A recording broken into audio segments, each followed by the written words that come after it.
امریکای په چین غږ کړی دی چې ایران د اسرائیل باندې د حملو نه منع کړي. د امریکای وینا ده چې چین د ایران سره خپل تعلقات په عمل کې راولي او ایران د اسرائیل پر ضد د حملو څخه منع کړي. امریکای د بهرنیو چارو وزیر انټونی بلینکن ویلي چې چین په منځني ختیځ کې د روغې جوړې کردار ادا کولی شي. دوی ویلي کچري روس ته هغوی هغه سیزونه لګل بند نه کړل کوم چې په یوکرین باندې په حملو کې استعمالیږي، نو بیا به واشنگټن د دې په ضد په خپله کاروایی کوي. د امریکای د بهرنیو چارو وزیر دا هم ویلي چې هغوی د چین خپل هم منصب ته په ډاګه کړی چې چین د ډېرې پخوانۍ زمانې نه د یورپ د سکیورټۍ دپاره سختې خطرې پیدا کوونکو سره مرسته کوي.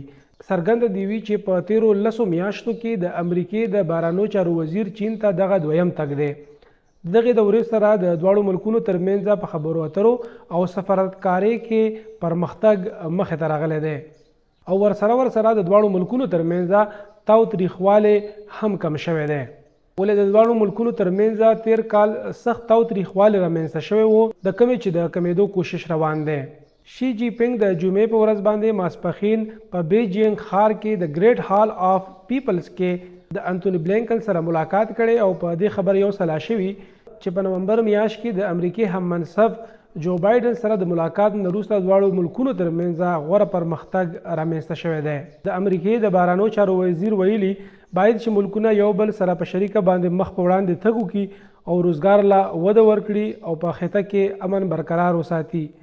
چین د روس ته هغه سیزونه لګل بند کړي کوم سره چې هغه وسلې جوړولی شي کوم یې چې دوی بیا د یوکرین خلاف استعمالوي. په دغه سیزونو کې مشین ټولز، مایکرو الکترونکس، آپټکس او وغیره سیزونه شامل دي. دوی وی چې روس ته دوی کم دغه پورځې دغه سامانونه لیږي نو هغه دوی په داسې وسلو کې استعمالوي چې هغه د یوکرین پر ضد بیا استعمالیږي کومه چې د خطې دپاره ښه خبره نه ده.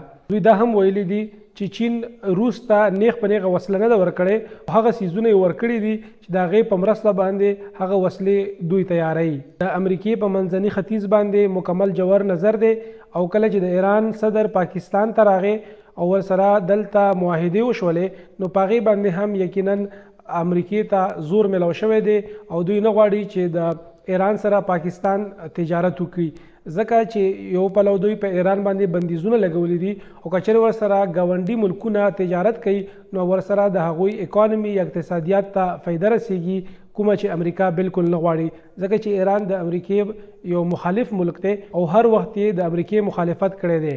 اوس مونږ که چېرې په نږدې وخت کې مثال واخلو په اسرائیل باندې نیغ په نیغه په لومبي ځل دوی حمله وکړه کومه چې ډیره زیاته خطرناکه وه او اسرائیل سره دغه یره ترخه پیدا شوه چې داسې ملک شته دی چې هغه په موږ باندې حمله کولی شي.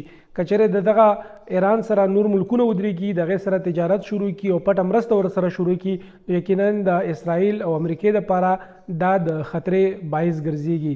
دې وجې نه د امریکې دغه پالیسي ده چې هغه په منځني ختیځ باندې جوور نظر وساتي او دلته څوک هم د دوی خلاف لاړ نشي.